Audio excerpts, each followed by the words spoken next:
What's up? We're here. I think that everything sound-wise should be working right. It's the Paper Dungeon. This is Table Scraps.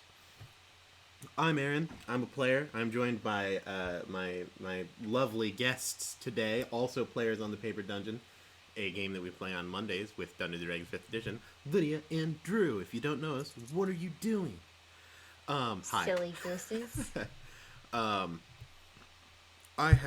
We've got a lot to go over today, and I'm actually on a schedule, unlike normally. So, gonna start off with our obligatory plugs. We have social medias, TikTok, Instagram, and Twitter, as well as some other random stuff hidden in there. They're great. You should check them out. We're posting a bunch of cool stuff. TikTok especially has been popping in the past, month to 2 months. After that, we also have a YouTube. We're going to be talking about our Dungeons & Dragons 5th Edition game that we play on Monday nights at 7 p.m. Be there. Speaking of YouTube, we just hit 1K subscribers. Yes, just did that. So if you want to catch up and see what exactly we're talking about, if you don't already have it, and haven't, in your brain space what we've been doing, that's the place that you can figure out what's all going on over here. We recommend, if you don't want to go through all 70 episodes, because we just played the 70th episode this past Monday. Started either episode 50 or 62? Yeah, 50 or 62, I believe, are Those the two good starting points. Yeah, two pretty good starting points if you want to get closer to being just right in the action. Of course, you will have a bit of time, because we'll be going on a month-long break of the main campaign. More on that later. So you've got a little bit of time to kind of get into the groove, meet the characters, figure out all that stuff. Other than that, we also have a store and a Discord. Our Discord is awesome. You can hang out with us in the voice chats, look at cool memes. Sometimes I play games and then get frustrated when Grant shows up in chat to the point that I have to leave. It's awesome. It happens. Oh man, whew, that was a day.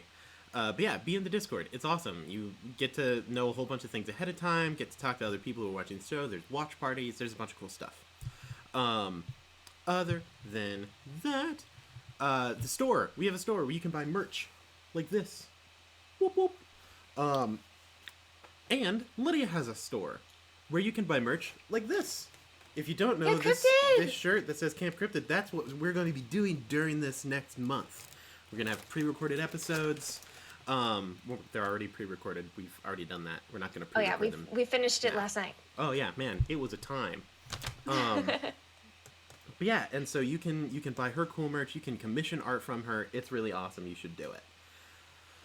Do I have any other plugs that I need to go over, guys?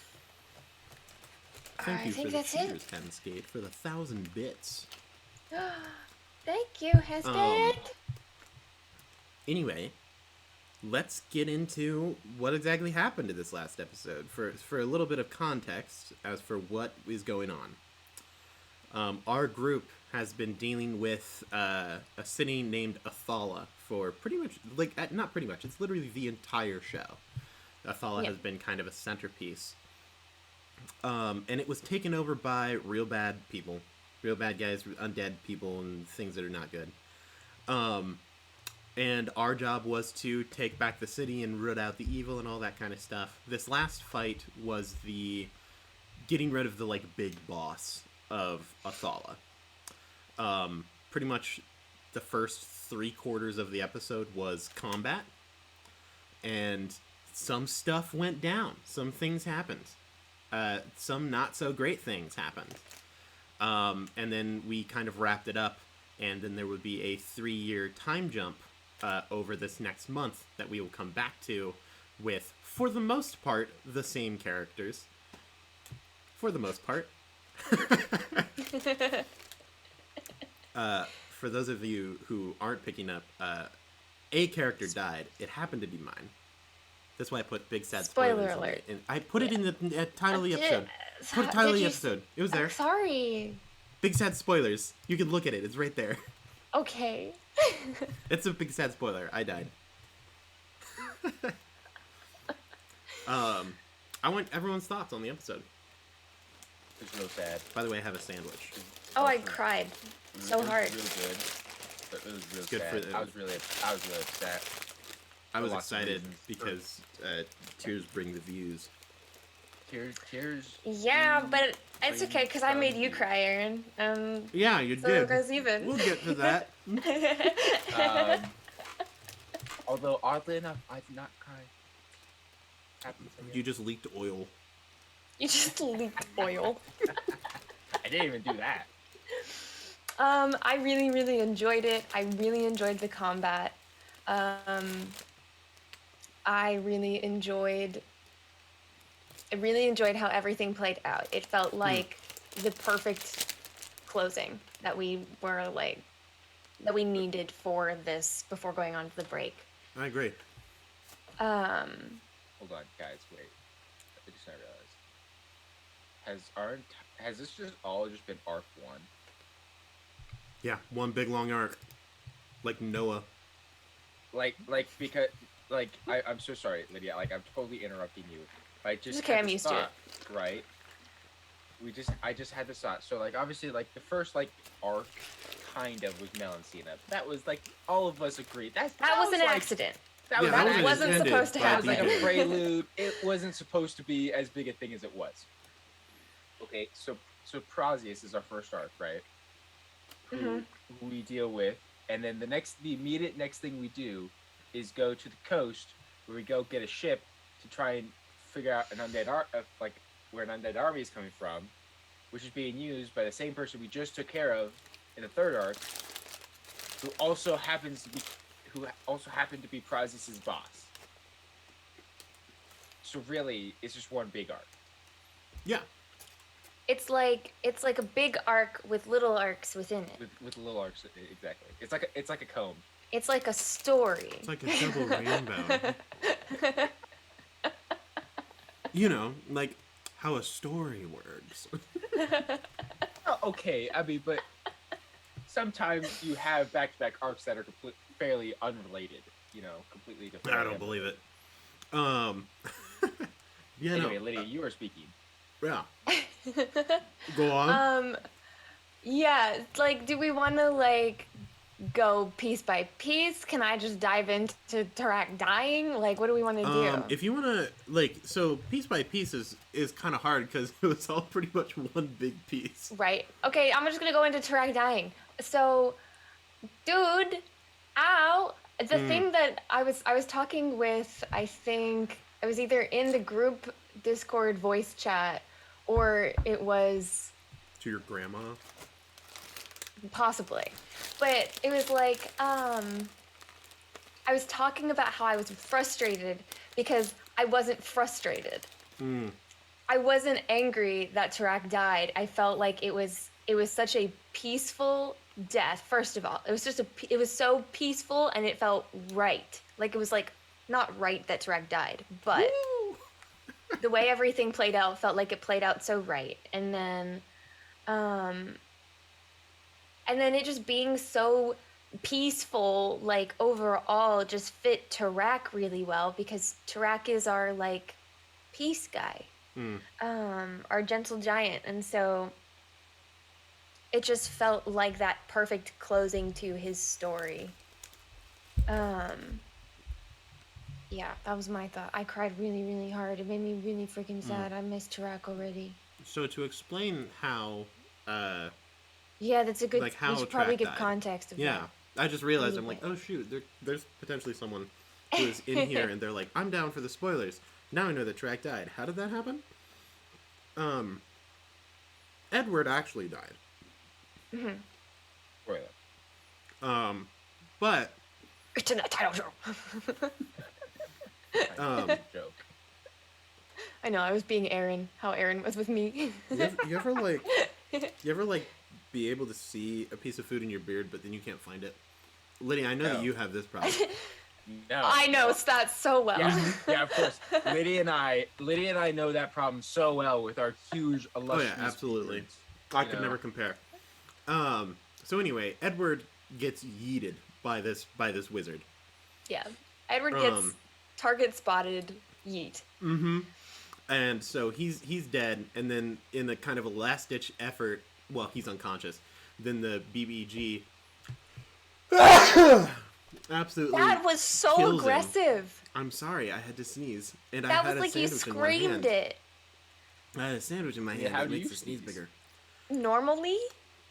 You probably sneeze like a kitten chihuahua. That's how I imagine it sounds like when you sneeze. Anyway, so Edward gets yeeted by this Edward gets yeeted. dying wizard. Yeah. Partially because DJ did not realize that Drew was out of spell slots and Lydia was Not no longer prepared Revivify. Revivify. And so Edward's dead. He's like, you And have we're a all minute just to like- revive him. And we're like, he literally can't do that. we can't do that. And so I'm like, hey DJ, on a long rest it states that it takes a minute to switch out your spells, like one minute per spell. Can Renaya start doing that now, and then at the very end of that minute still have enough time to cast it on Edward, and then we can just negotiate whatever it is that the cost is, because we have death costs here at the Paper Dungeon. He was like, yeah. And I'm sure he was wiping away sweat because he was like, oh, good, and out. And so Renaya learns a spell, casts it on Edwards to resurrect him, and then I am a manipulative jerk. So I'm like, yeah, I'm just gonna make sure that my hand is on Renaya's shoulder. She does it as like a reaffirming thing. Yeah. And then Renaya ends up there, and she's like, you could have my life. And I can immediately see the fear and panic in DJ's eyes as he's like, no, my plot point. And then he's like, oh, by the way, Track is also here with you, talking like with this god. And the god's like, what if I don't want your life? And I'm like, then you can have mine. And DJ's like, and out. Basically, I just opened doors for DJ to avoid bad circumstances. That's my job. That's your job as second DM. And then I managed to roll really well with my persuasion check, and managed to take Renaya's place and therefore take Edward's place. And DJ was kind enough to allow me a kind of goodbye sequences track. So that was fun. And then and then Track dies. And then Track dies. Yep. End of story. See you next year. Now, there was a thing, End of and episode. I've already put it in Discord, and you I've bring already it up. told it about Aaron. It blew my freaking mind. So, Drew, I don't know if you saw me put it in Discord, but I look now. no, don't look now. Listen to me. So,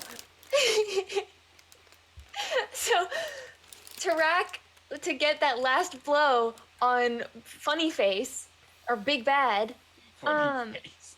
he needed to get a 25 to hit, and he got a 24. Yeah. Then he goes in with Renaya, and Renaya rolls her persuasion, and she gets a 19. Tarak goes to take her place. His persuasion, he rolls a 25. The roll that would have been needed to keep Edward alive. And it ended up being the roll that kept Edward alive. That's pretty cool, actually. You know? That's pretty And cool. totally intended. You can't. No. Aaron Big Brain was like, Although- I was card counting with dice. I'm like, This is I know cool, that do I've that. rolled, I know that the Jack of Hearts is already on the table, therefore Therefore, I'm I going can to roll place- a 17 or whatever. See, I'm just upset because there are so many ways that combat could have ended, Oh, and man. we all are alive. But I loved how it ended. Wow, I hate thanks, how it Lydia. ended. It ended beautifully, and It you're did. happy about it. You get to play a sick character now. I mean, Track- I am very excited But- for Aaron's campaign for his next campaign character. Yeah, they all know kind of what I'm doing. You guys don't, you losers. Secrets. So that'll be a fun little thing. You will actually it will probably premiere, whether or not we pre-record, because we're going to do another character one-shot. We will either record it and then play it on Thursday at the regular 1:30 time, or we will just play it live at a later time in the day. And so that will be when you get to see it. It'll be on a Thursday, table scraps kind of thing. God, this sandwich is killing me, and it's just ham and cheese with lettuce and mayo. But yeah, so I'm really excited. I hope that everyone likes my next character as much as they liked Tarak, because that was a fear where it was like, a lot of people really like Tarak. I like Tarak. A lot of the players like Tarak. If Tarak dies, I really hope everyone's not like, I don't want to watch this show anymore. Tarak is the only reason I'm here. Or like I start the next character and they're like, I hate this. I miss Tarak. I don't want to do this anymore. Yeah, I'm super excited. I've been preparing this character. I've actually already played it, not on stream, in this world, in a game that DJ ran before he left for Idaho. And I was like, Long time ago. and it was meant to be 30 to 40 years in the future from where we are now. So that's cool. But yeah, and so I'm super excited to play this. He's one of my favorite aesthetic characters that I've ever made, just in terms of how he looks. Oh no, a spoiler. It's confirmed that it's a he. Big whoop. Whoa. I know, Somebody no say one that ever in the could have chat. guessed. But yeah, I'm excited. I'm excited to show up, change the game. Yeah. It's Tarak's son. No, what? No. This whole time, the genetic clone that was But yeah. created by Orochimaru to be his Aaron- next body. It just goes into We have just a Naruto. burial. We have a burial for Tarak, and then we're all watching there sadly. We go back up the hill, and then there's Tarak walking. Just what the heck is going on? And then you look up and you scream, Sasuke! And I'm like, Naruto! And then it just turns into anime, just all of a sudden, real fast. Oh my god. I Anyway. cast Shocking Grasp, which is just a Chidori, and Aaron, how do you feel about dying? oh, it was the it was a first, like- blast. Their first like permadeath. Like Yeah, so I've talked about this. I'm gonna wrap up my sandwich for now because now I have to talk for an extended period of time. God dang it, you guys should have stalled Your- longer. I still have half a your sandwich. sandwich is so crinkly. I don't know what else to Ears. do. It's fine. Anyway, that was less. But yeah, I've actually talked about it on this show before. I've never had a character actually permadie before. Because of my incredible skill and intellect, I am incredibly good at avoiding death. Despite Which is the only fact that half you of a can't joke. roll dice, Yes, which it's a gift. which covers a very A majority very of the large, game. Like, if because there are three particular rolls that if you roll bad on, you're just dead. Mm-hmm. Yeah. But yeah, so, and I've talked about it, I'm like, one of the concepts for me is when it comes to death in Dungeons and Dragons, I think that a lot of players are way too afraid of it. And a lot of it is because, like, you get very attached to your characters, and that's a very important part of, like, investing yourself in the game and, like, role-playing your character well is, like, it's hard to do that if you don't feel any connection to them at all. And so then you get to the point where you're so attached to them that it's like, death is something that I severely want to avoid. And that can actually hinder your role-playing at some points in time. Because, like, sometimes your character should make choices that are detrimental to themselves and have the potential to put their lives in danger. That's what makes good heroes. And so I don't know if I can say that I liked it.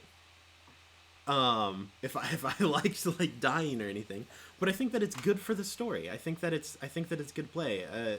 In the game, Track even mentioned, like, he had pretty much done everything that he set out to do. his like he had accomplished a lot, and that was honestly kind of a good place to end his story in a lot of ways.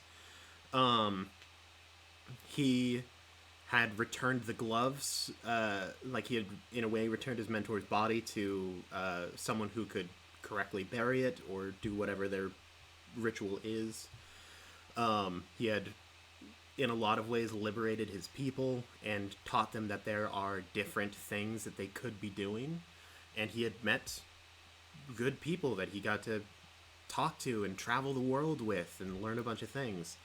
And there were some things that he didn't get to do, but those were pretty much his main goals, like show the world and the orcs that they can be more than just monsters, and then return his mentor's body. And that was pretty much the main goals that he had. Yeah, what's up, Beards and Battle Axes, for the raid? I hope your stream went well. I saw you were streaming earlier. We were talking about some big spoilery stuff about our Paper Dungeon game, so fair warning. Big spoilers. We're talking about character death right now, if that's any hint as to what the big spoiler is. But yeah, I liked it. Now, the craziest part for me is, like, going into it, and Lydia mentioned it a little earlier, like, as I was dying and I got the, like, goodbye thing, that didn't hit me as hard. Like, I've always been prepared to die as Tarak. Tarak's entire purpose is take damage, get near death. That's, like, Tarak's character build in a lot of ways. And so, like, that didn't hit me that hard. But then, after I turned off the camera and muted myself because I was dead, later in the episode, Lydia was talking with Grant, or Renai was talking with Edward, and it was, like, a very peaceful, like, hey, these are Tarak's two closest homies, like, talking about stuff. And I will state, I love the way that Edward did it. All three of you kind of showed the, like, three most notable ways of coping with death, which is, like, the stoic quiet one who's like, I'm not going to show any emotion, and then they, like, go off into the woods and then scream for 20 minutes and, like, cry and then, like, wipe their tears and walk out, and it's like, everything is fine. Everything is okay. You have the, like, very in tune with their emotion ones who are like, I am legitimately upset, and there's nothing I can do about it, and I am now sad. And then there's Edward, and I love that Edward did this, which is, like, he was obviously sad, and but a lot of it, I think, part of it was he coped with humor, where it's like, he brought that up. Actually, but another part of it is I think that he was also, like, celebrating who Tarak was, rather than being sad about it. He was remembering the good parts that kind of brought him, like, closer to Tarak. And I loved that. Well, and yeah, to kind of derail for a moment, like, I was talking with somebody about it where it was, that's one of the things that I really, like, love how Grant does, is how he makes Edward deal with, like, bad situations. And it's because it's really cool, because it's like Edward hasn't experienced all these intense traumas that like our other characters have, and so it's almost as if he just doesn't know how to process it, so he doesn't really process it fully. So those emotions don't hit as heavy because he has them, he just doesn't know how to what to do with them, and all he knows is try to he, like, cracks a joke, or brings up, like, an embarrassing moment, or, like, a thing that he won't be able to experience with the guy anymore. I do like to think that later that night he cried himself to sleep. Like, that's when it hit. Like, it was like, oh shoot, oh, like, he's, like, dead, like, kind of the shock starts to fade. Like he goes to be like, he's about to go to bed, and he's like, oh, I should go talk to True.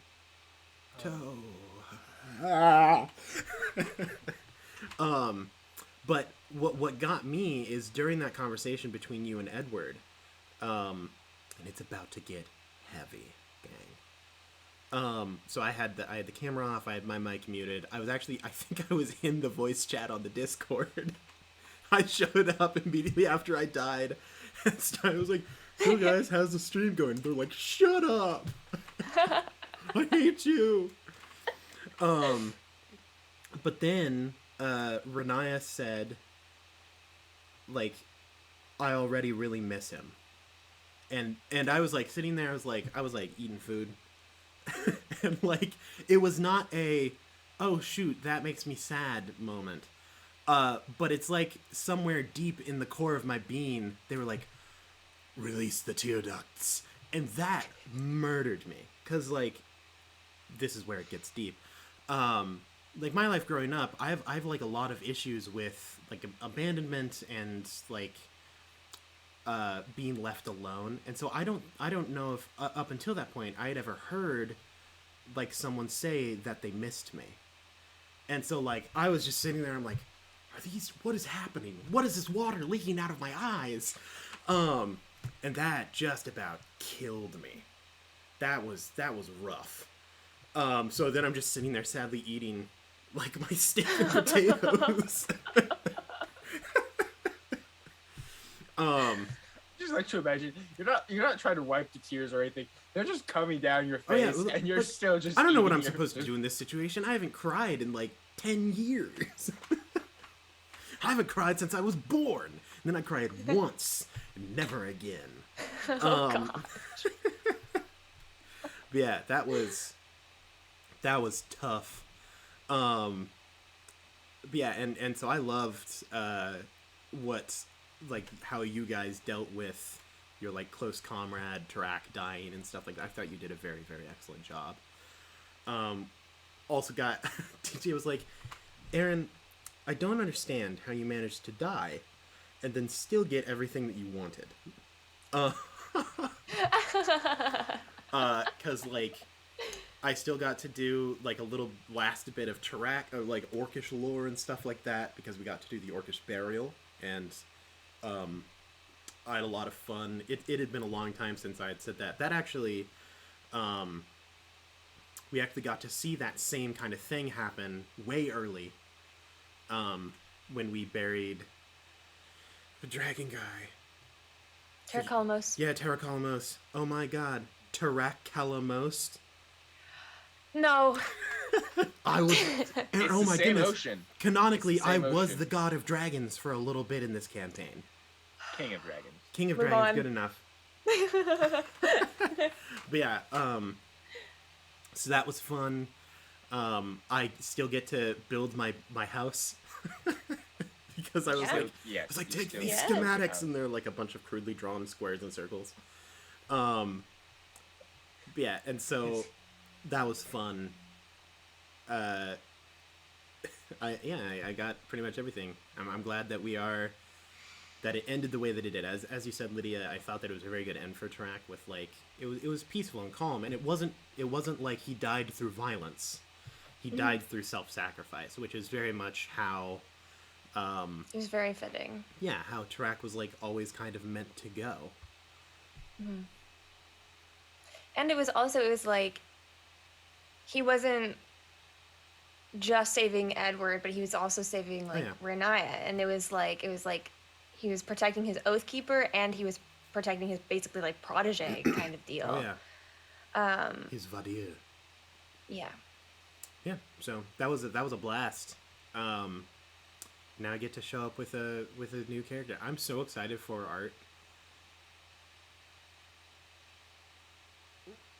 After Lydia gets through her like 70,000 commissions. Actually, I like bullet pointed out how much I have to do, how many art pieces I have to do right now.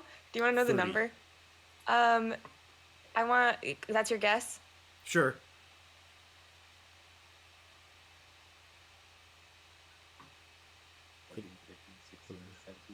Drew, you don't get to make jokes about being unable to do basic addition. Drew, what's your guess? 26. 25. Nice. Dang it. I jumped one apparently. Well, if this was Because I literally was just reading. I was just reading your lips as you were counting. if this was a game show, you'd win though, and that's what matters. No, you went over. I mean, Yeah, okay, exactly. to be fair, but he went less over than me. Nobody wins. I win. Yeah, 25. That's Well, a Lydia's that's a the lot of art commissions, Lydia.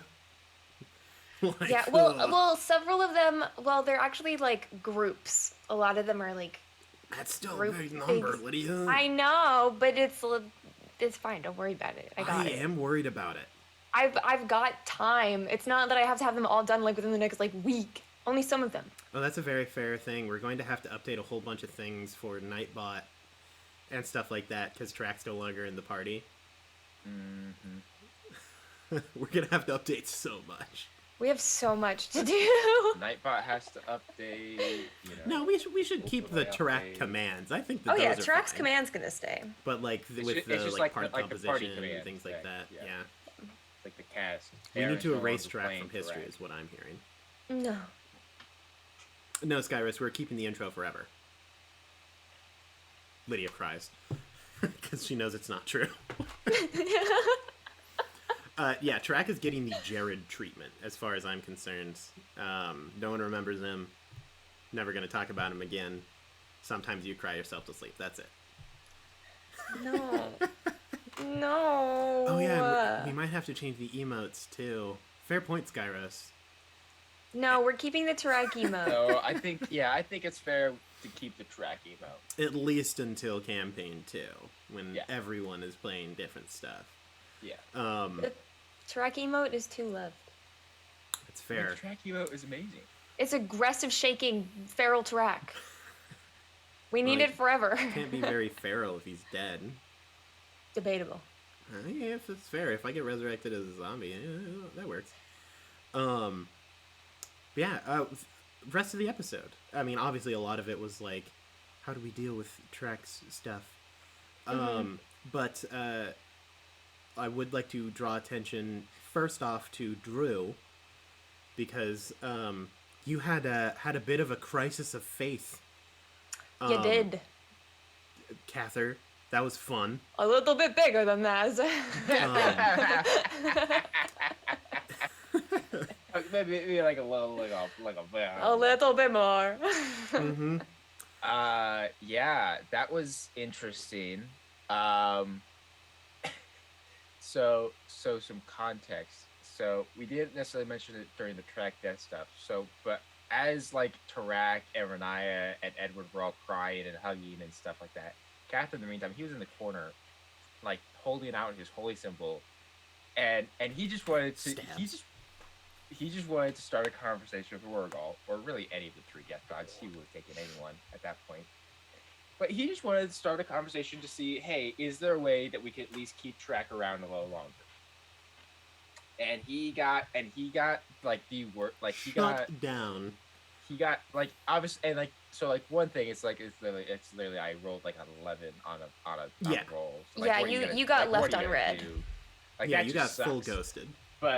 But like literally, like it's the fact that like, because like for me, for instance, I would have at least wanted like, okay, sure, I rolled an 11, but could I at least get like a, hey, sorry, Kath, this is how it's going to be. This is what Track chose to do. This is what we're accepting. This is the price, right? Mm-hmm. Or at least And just he- something that's like, we and hear you, he- but no. Like, Yeah, we exactly. can't- Nothing we He can would do. have totally accepted that. Like he would have been like, I get it, totally agree. I know, like I knew it was a long shot for me to try to do anything to begin with, you know. However, they just didn't respond Mm-hmm. at all. Like, which really hurt. You know, that hurt Drew. That cut deep. Like I feel bad for the guy. When Renaya went to talk with you about it, dude, you had a lot of banger lines, Drew. I did. Well, see, that's the thing that Kath is really good at, is just really banger lines. You know? That is actually an excellent point, Maz. New Cathership with you and a god? Frick yeah. I'm just saying she's hot. She is hot. And you know, in this campaign, if an NPC is hot, it's a good NPC that's going to be around for a long time. It's, Um, okay, well, Gratz. yes. I mean, I can't Kiala. argue with you. Lada. I'm counting Lada in this. There's God's spousey and art. Like it's kind of like how when you're watching like an animated show and then there's a bunch of like very basic art of people who are like walking past, and then one person walks up with purple hair and you're like, oh, Yep. look, the main character. Yes, exactly. Yeah, it's any character with anime hair, Mhm. you know, is important. She's got to 2 the swords story. and like 5 belts, dude. That's how you know. That's how you know she's a keeper. If they have more than one belt, they What- are a main character. Every belt level, I like to think it's like a like in like like a dating sim, you gain like hearts that associate affinity. my God. And this is just belts. Like, and I she do- had so many belts on, dude. Maz, I do appreciate you pointing it out. Rini has a demon, Kath has a god, and Edward just has just a person. Man, if only there was just a- someone who was coming in with a new character that could fix that problem. I'm romancing Edward when you come back from the break. That's it. That's all I have I to say. support it. You're creating a love Um, triangle. Yeah. But there was killing Tiala. She was going to stab you in the back anyway. the one line though that I was referring to before we got immensely derailed was your statement of like Can I just say I'm they are sorry. not my what the frick I'm so what sorry. What? Halcyon just got the thing blocked Halcyon's message for calling me a coward. Oh man. Anyway, Please go on. the line was when because I hadn't even thought of it that way, but it's so true. It was like when Cather was basically saying they're not my friends. I do not follow Oh, them. God, I love do not that. worship. Well, I do I do not worship them, but like I do respect them and owe them my life, kind of deal. That was a banger.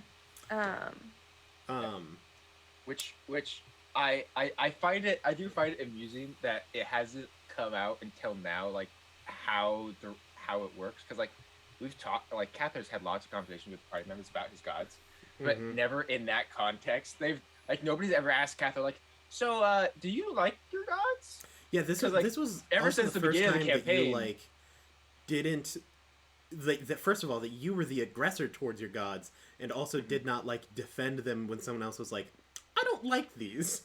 Yeah, Yeah.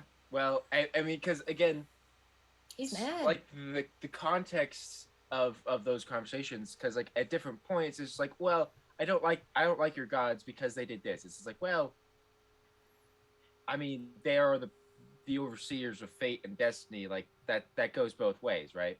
Mm-hmm. But like even from the beginning of the campaign, Cather would told you, yeah, I'm not friends with my gods, like, and I don't worship them. They're just, we're in a business contract. That's all it is. That's what it's been from the beginning.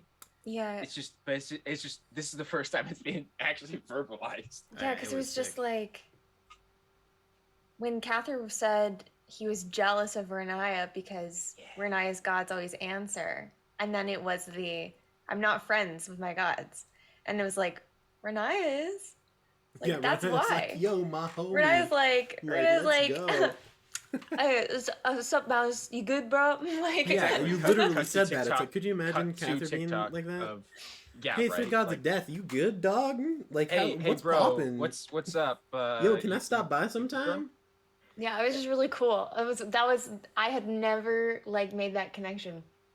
Yeah, I thought that was great. Yeah, and because I know Maz is at least thinking about it, in regards to how close Cather was to go an Oathbreaker. Pretty dang close. This was definitely the closest it's ever been. However, the difficult thing for me, at least, is one, Drew loves Oath of Destiny, like as a subclass. Like you get some really sweet stuff late game. Oh, it's so cool. So it's really difficult for Drew to give that up.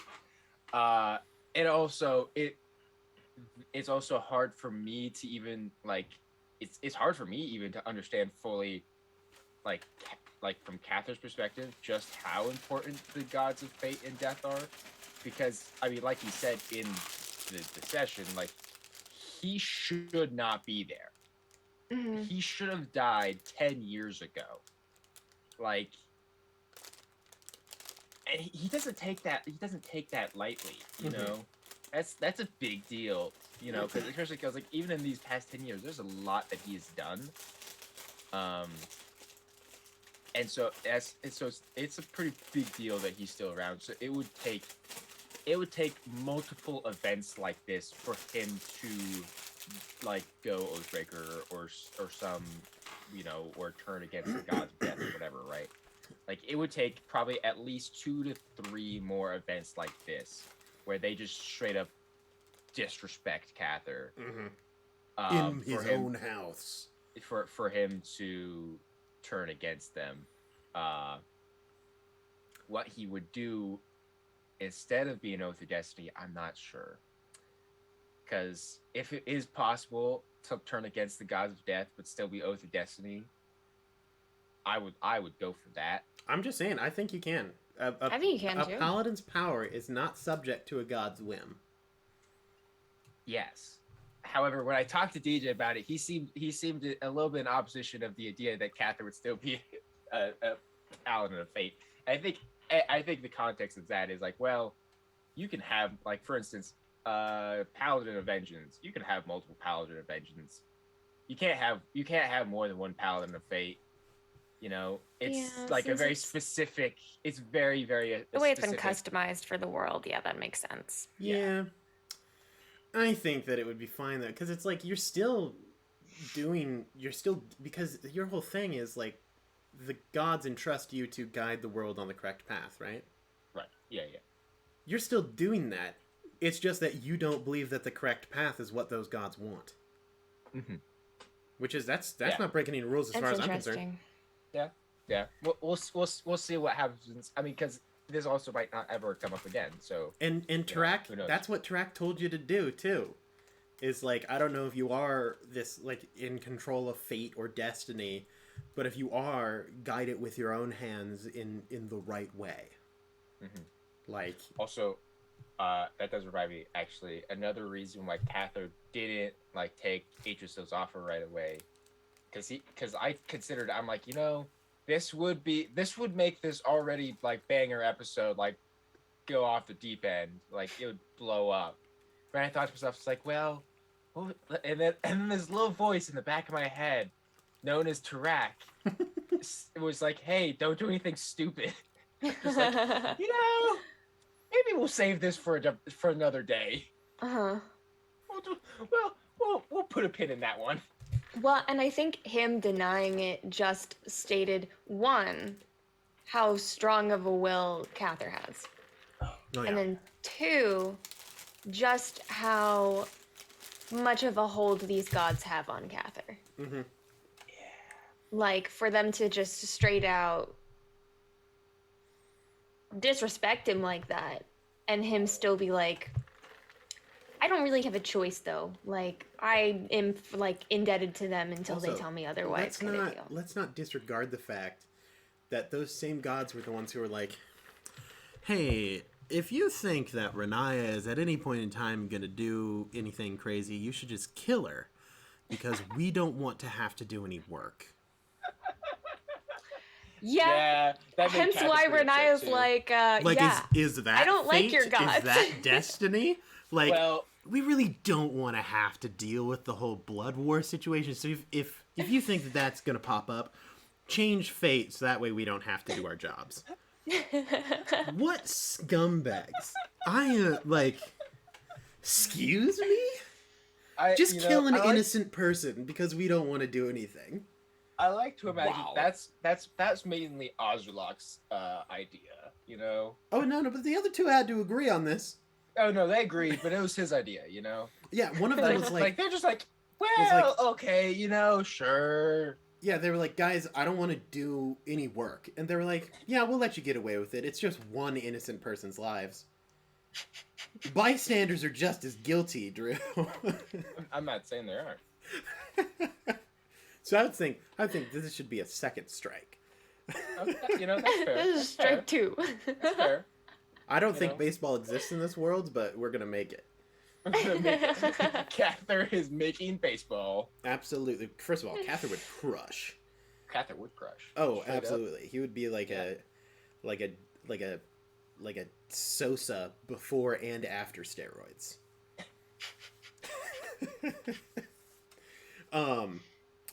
Also, the next thing I'm going to draw attention to. So, like, Cather went on his whole like, God, why are there only one set of footprints in the sand when those are the times I needed you? And he was screaming out in the forest or whatever.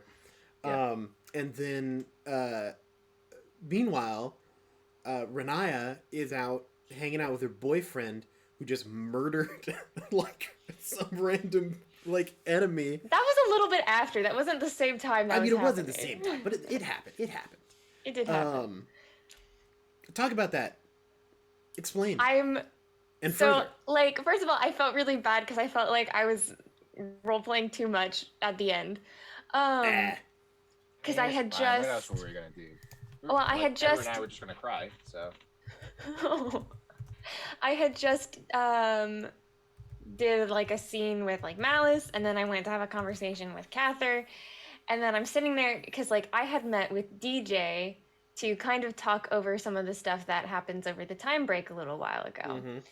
And that was one of the things that we had decided was going to happen. And I really, really, really wanted it to be addressed before we went on the break. Because I knew that it's like, so first of all, it's going to happen like right now in game. It's going to be happening like right in this time that we're at kind of deal. It's the first thing that she does during the time break. Mm-hmm. So, like, when we come back from the time break, it's not really going to be as important and prevalent and things like that kind of deal. Like, obviously, it's going to be important because it plays into other things that happen. A promise ring made out of his horns. But it was nice to have a kind of, like, lead in to it. So, what I did was I finished the scene with Drew, and then I go and I message DJ privately, and I'm like, is it okay if I go see Grants? Is that allowed? And he literally just goes, okay, all lowercase, period. And I'm like, wait, is it like the letters okay, or did he spell it O-K-A-Y? O-K-A-Y. Oh God. And so then I'm sitting there and I'm like, now I feel bad. And then, but then we go and we do the scene, and it was like, and first of all, I really appreciated that it was short because I didn't want it to be really long. I didn't want a full Gratz Renaya scene. I just wanted to get these things covered. I wanted to get covered that Gratz had fought Fraz and is going to imprison him, basically. Or whatever. Yeah. And then that he took Renaya's scars. He didn't like get rid of them. He took them himself. I really liked how he tied it into like he felt everything when he took them, and that led into him going after Fraz. And then the final part of Renaya's gonna be staying at the palace. Like that's where she's gonna be staying. Kind of deal, getting that part introduced. So I really liked it. I appreciated that it was short, but it got all the things that I think are important to know before we do our time jump of what Renai is doing. Have you already said like one of the things that you're going to be doing during the time skip as like spending time in that certain place with stuff and like doing some research? Have you already talked about that? Because I don't think I have. I have a very funny scene. If you're okay with me talking about it. Also, but that's if you don't, that's fine. I'll tell you later. What? Okay. What, Drew? Unrelated. Not unrelated. I'm not gonna lie. When during the scene, the scene when it was happening on Monday, when he mentioned, you look over and you see Flazzer Blue chained up there. I thought to myself, it's like, because I couldn't remember which one Flazzer was, and so I'm like, why is the Demon Prince of Oozes chained up? No, that's Jubilex. It's a very different Jubilex, very different. And then I'm like, oh yeah, no, different demon. Okay, yeah, no, that makes much more sense. It now. Happens. So but I really wanted. I really specifically wanted. Because when we were talking about it, DJ was excited for your reaction, Drew, to the Fraz thing. Yeah. And so I really wanted to see your guys' reactions to that, and to that not just being like a yeah, and then this and this and this happened, but like actually role played out where it's like, oh shoot. So that was really fun. Drew getting more and more on the Grotz train and just hating every second of it. Yeah. Where he's just like, God, but it's Grotz, and I hate Grotz, but God, he's so cool. Like and he's doing like actually like really cool, and, like romantic stuff. things. I want my gods to do cool romantic stuff. Yeah, like seriously, like straight up, Grotz killed a fae for Renaya. He's trained up a demon prince for Renaya. Straight up, he's ready to not be a demon prince anymore for Renaya. All my gods do are ghost me. What the heck, DJ? Okay, oh my god. I don't mean to say all my gods do is they just leave me on red. Drew, I hate to say it. You are the side piece. Granted. Like, I don't mean to break it to you this way. You are not. Oh no, I understand. You are not their main. You're the booty call. Is what it is. They're like, he's hot. He can swing a sword. We'll call him when we need him. No. I don't know what else to tell you. Sorry to break it to you this way. Anyway, so what Aaron was hinting at is one of the things Renaya does do in the time jump is she goes back to the Scholar's Guide and does some studying and magic-focused stuff, looks into certain things, and that'll deal. What do you want to talk about, Aaron? Literally, it's just the scene of you showing up at the Scholar's Guide is great because it's like a silent library, and then they're like, I imagine some random like janitor is like mopping the floor while someone's reading a book in a corner, and then you just hear like doom, and everyone's like, what was that? Doom, doom. And they look over and they see the giant hole in the ground that's been boarded up. And like one of the boards is like popping upwards. So like, and this goes on for like 45 minutes as they're like, they prep all of their wizards and warriors around the hole. And then it just goes, and then the board snaps. And then this like tiny little Renaya head pops up. She's like, is it all right if I read some of your books? And they're like, like, I think that is so incredible. Although, didn't the party get kicked out of the Scholar's Guide? Oh yeah, specifically because of that hole. We almost did. Leshka said us, like, we didn't get kicked out from it, but we almost did. Yeah, it's like if you would have stayed 2 seconds longer. But I like to imagine like the head librarian person, like he looks over and sees Renaya and he's just like, hi. And then like a second head pops up and it's pockets, and then they throw the fire. Like, boom! just a gallon of fire. Pockets, no. Oh God, why? He only has 7 hit points. Someone's casting like chain lightning. It's just and like one tiny demon. Meanwhile, like Leshka like peers around the corner, it's like. It's like, oh hey, Renaya. Oh hey, how's it going? He's carrying 2 corpses to the side of him. One of them. It's Glow. Well, actually, no, that happened about a month ago. Actually, that's fair. He's just been carrying him around. He hasn't found anyone to bring him back yet. So he's just like, I can't like set him down. It's like, oh, Renaya, I've been looking for you. You got that whole bring back to life thing, right? Oh man. It was yeah, hey Renaya, you're a cleric. You know how to do this, right? I really could use one. And you're like, it only works for the first minute, and I would have to give up everything I've ever known. And he's like, ugh.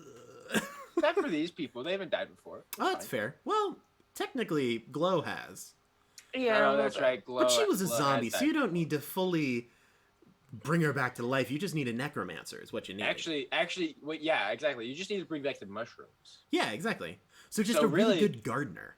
So actually, really what needs to happen is Leshka just takes Glow's body and puts it in like the mushroom room in the Scholar's Guide. Yeah, he just plants her. And then she just comes back to life. Puts the other corpse on top of it to give her nutrients, just like a normal mushroom that eats death. And then, exactly. And then you'll absorb all of the stats of Grant's character. Oh no! Yep. And then emerge this super jacked mushroom girl, like, "Hello, my name is Glow. Feel my wrath." I'm into it. That would be funny. But yeah, so that's just what I wanted to say. I just that scene came to my mind because it's like, I assumed you would go through the front door, but if you spend most of your time in the abyss, why not just use the stairs? Well, it depends. Where are the stairs? You know? Oh, they're in like Grotz's like probably one of the torture rooms. Probably. He was like, I don't know where else to put these. Just no one ever uses this one. It's old. It's got the it's still got the stocks from the year 12. We're not gonna. You know, it's no got one like the uses really it. gothic stuff. Nobody uses. Yeah, that it's anymore. not even comfortable. Yeah. And that's, if anything that I care about the people that I'm torturing, it's their comfort. So he's like, I'll just put the stairs in this room. Get on up out of there. But yeah. So that's my tidbit of information for you, Lydia. Thank you. Thank you for your contribution. Yeah, I'm excited. There's a lot of stuff going on. Mm-hmm. Shoot, we have an hour left, guys. We can talk about Camp Cryptid. Yes, we can. Tell us more. So, Camp Cryptid is what is playing during our break. Mm-hmm. We finished recording the finale yesterday. It's all pre-recorded and it's going to be released. First episode is going to be released this Monday, our usual Monday stream time, which is 8 p.m. EST. Yes, or 7 CST. And yeah, what it is it is a little like Frankenstein game system I made. It's not an actual like Frankenstein games. It's like I took a bunch of different game systems and compiled them and then simplified them to make it easier for me to very do. well. I liked it a lot. Yeah, it was okay. Was it perfect? No, but this was like your first run.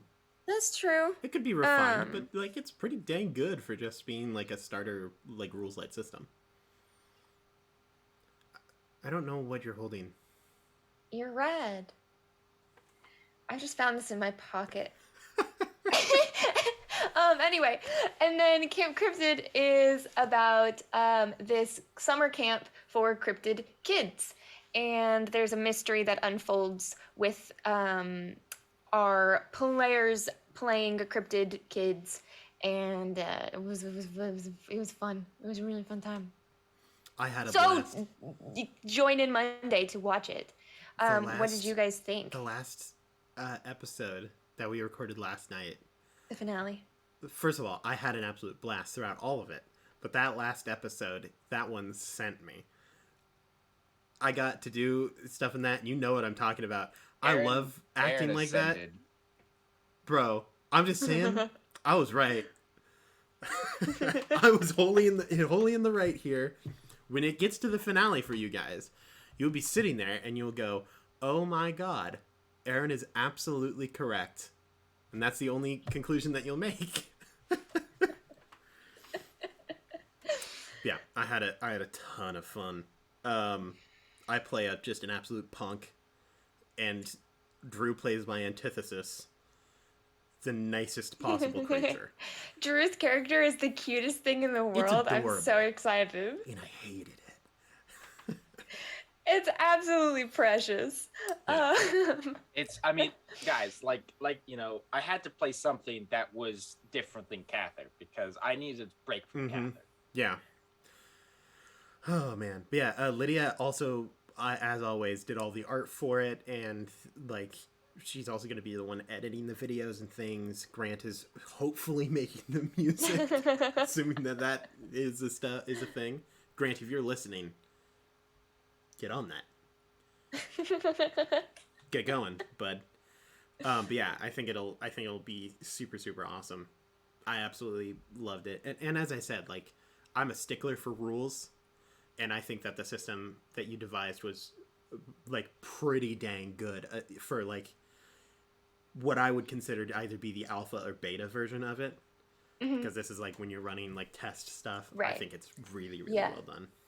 It was very much supposed to just make everything simple and make you guys give you guys the opportunity to be very creative with the things you had. That was kind of the goal of it. And I really enjoyed it because it was very it's very different than what we normally Oh, do. yeah. Our main campaign is very dramatic, like it's hilarious and all that, but it's very much on the more dramatic High fantasy kind high of deal. fantasy, and Between the Rows is like the more horror, eerie, creepy, sad end of things. And this one it's just sweet and wholesome. Except for that ending. The ending's still sweet and wholesome. You're just I deny your truth and replace it with my own. You know, it was very, very well done. You also do cute things very well. Like, I still like... I think that the Valentine's Day one-shot that you did does not get enough credit. I thought that was very well done also. And you do that vibe very well. Mm-hmm. Yeah, I had a lot of fun. I'm excited to like have it like I premiere like and stuff like that. I want to talk more about it, but I don't want But to. you can't because it would spoil Because everything. we haven't released it yet. But yeah, I was thinking about it too because one of the things we talked about yesterday, because we had a big long meeting after stream. Well, not stream. Wait, after recording for the finale yesterday, we all hung out and we had a big meeting talking about all this stuff, blah blah blah. I don't want to do a filing cabinet for Camp Cryptid because we're gonna have table scraps each week. Mm-hmm. Yeah, and table So scraps will be going that'll on a lot of essentially that'll essentially just be the kind of filing cabinet of Camp Cryptid. And I believe Camp Cryptid starts next week. Yes, Monday. Mm-hmm. This upcoming Monday. This Monday. And I'm sure that we have exactly the amount of time that we need to do all that. Grant. Assuming that everyone gets their work done. Grant. We love Grant. He's a great guy. Grant. But yeah, I'm excited to watch it too, because I'm excited to get to be part of a watch party. Oh yeah. In Discord. Oh yeah, that's a really easy way for us to do that. That's super cool. Yeah. Honestly, I kind of forgot about that. I'm so excited. Even though I'm the one who has already been in the watch party multiple times. I finally get to join. Oh man. Yeah, I think that'll be fun. So if you aren't in our Discord, get in there so you can join our the watch Discord party as well, and we can talk about like the show and stuff while it's being done. We can talk about it live. Mm-hmm. It'd be awesome. Mm-hmm. Shoot, guys, we still got in basic. That only took up like 5 minutes. I know, because we literally can't talk about any of it. Oh God, Drew, come. It was a good idea and thought. Oh boy. No pressure. Hey, chat. You got any wonderful ideas or questions, things you want us to talk about for sure. Dude, what do you want me to do? I don't know. Come up with something interesting. You're the most interesting member of the cast, Drew. This is your job. You say as I am the stoic robot who has no emotions. People want to hear about that. Oh shoot. Oh my gosh. People wanna understand. I mean, I can always just fill in with time, but I don't want people to feel like I'm just talking about me stuff. So once you guys come up with a topic, please stop me. Anyway, this past week, I mentioned it a little earlier. I was hanging out in the Discord voice chat. I will often do that. I was popping there. I think I was in there for like almost 8 hours. And I was like, I'm going to stream Hollow Knight. And I did that for 7 hours. One of those hours was taken up with one boss fight. I know what we can talk about, but you finish your story. No, you go. No, you finish, because I gotta pull it up. Okay, you pull it up. That boss fight, I hate it. I was so upset. And I was getting irate towards the end of that hour. Then Grant joins the voice chat. I have never hated Grant more. Like, it's a joke. It's always a meme. It's always a meme how much I hate Grant. It isn't like real. That moment, all of the anger in my body was directly channeled towards that one small boy. And it was like I was just sitting there. I've been doing this for like an hour. He joins in. He's like, "Hey guys, how's it going? What's this game? What is it about? What's a Metroidvania?" And he's talking, and I'm like, "You are lucky that I don't want to spend the gas money to drive to your house, because oh boy." And so I literally deafened myself in the call, and I said, "Nope, that's it. I am deafening myself. I am leaving. I am taking out my earbud. I literally cannot hear. I cannot listen to you speak anymore." And then I just press deafen and go back to fighting the boss, and I defeated it in the last 5 minutes. And then I undeafen myself, and I just go, "I'm sorry, but I just could not stand to listen to you speak anymore. I'm okay now." I'm okay now. Get back to playing the game. That was fine. It was hilarious. Go on, Lydia. This was asked in Discord, and you two have not answered. It was from Faye Lightning. I've got a question for the cast, and there isn't any wrong answer to it. Do you ever feel tied/connected to your characters you're playing? And have you ever used their personality or energy in your day-to-day life to overcome a specific set of challenges that you're facing? I normally start. Drew, do you want to start? Oh boy. Yes, unsuccessfully. You're like, "Divine Smite!" And then God still doesn't respond. They still don't respond to me. Well, so compared to myself, Cather has a lot more self-confidence than I do. And so I don't even remember what it was for, but it was like a year ago. Like there was something that I was really stressed out about. And I'm just like, "Just pretend you're Cather. Just pretend you're Cather. You got it. You're fine." Oh. And like, it didn't really work at all. But I remember, so that's what I mean by unsuccessfully. But yes, I've attempted before. Yeah. I can't say that I have like used a like character's mentality in real life, but also that isn't entirely true. Another thing that I say a lot on this show and just in general about Dungeons and Dragons is that it is almost impossible to make a character that doesn't have a part of you in it.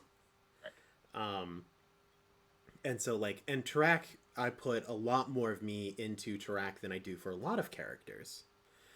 And so I like, obviously I was very deeply connected to Tarak's mentality and thought process and like how he worked, but I couldn't say that I really use Tarak's motives in real life.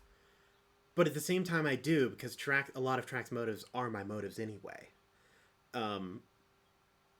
So yes, but no, is my answer to that question, which is a terrible answer to any question.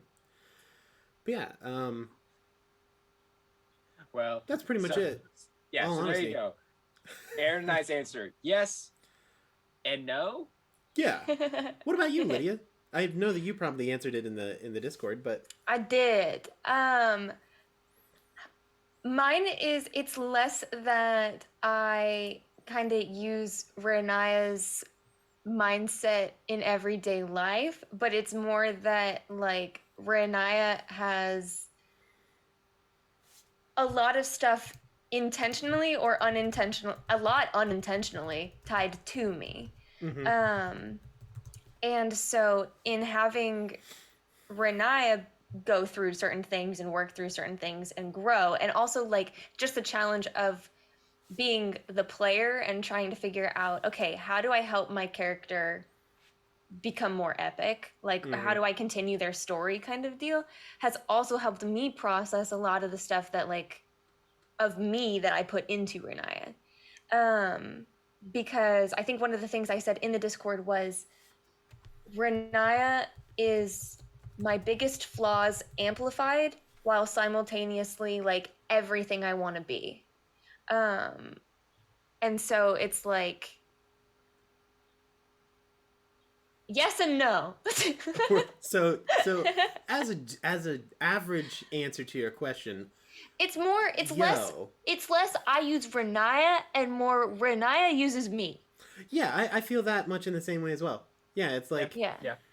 like I put my thoughts and opinions into how my character works. But I very rarely make a personality, like I don't tend to make personalities for characters that I don't understand, because I wouldn't know how to play it if I don't understand how that personality works. Right. Like there are some aspects of it where it's like, oh, this character acts a lot dumber than he actually is, and that's not a thing that I do. I often act smarter than I am. But other than that, most of it is just who I already am. So yeah, you know.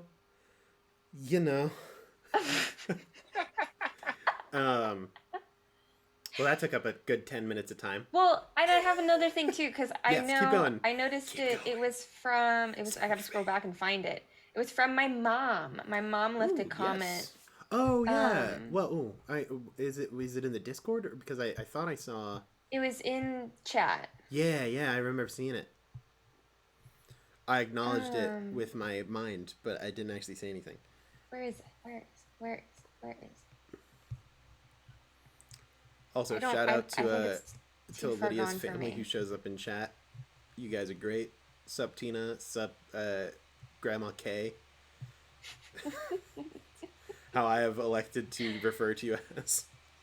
I can't scroll back that far to see it. Are you able to find it? I don't think I can either. It was before this. It had to do with like our real life friendships, because we were talking about when I made you cry. Yeah. And because we were talking about how it's our real life friendships outside of the stream have helped us in character and with the story and things like that as well. Hello, Freckled Ginger. Glad to have you stopping by to catch us. I'm so glad that you found us off of our TikTok. That's Lydia. Lydia does all the TikToks, if you didn't know.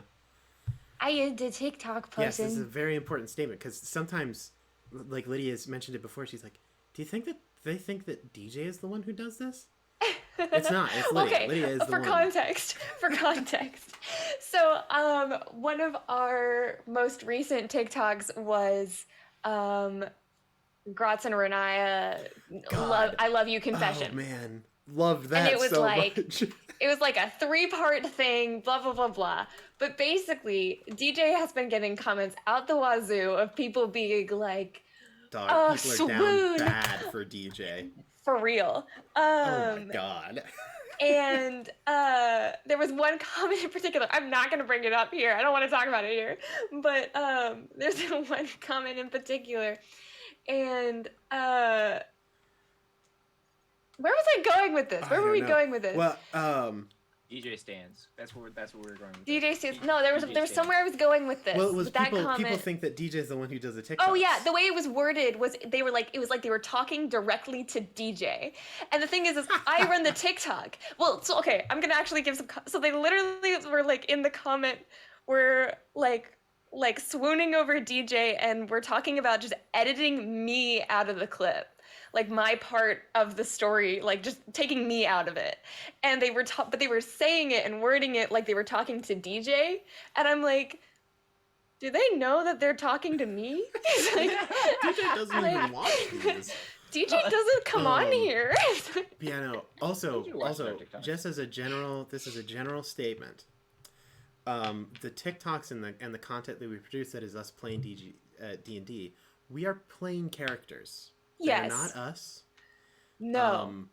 We are just friends. If our character does a specific thing towards another character, No, it is two characters. I'm not your friend. I'm okay with it. It's better.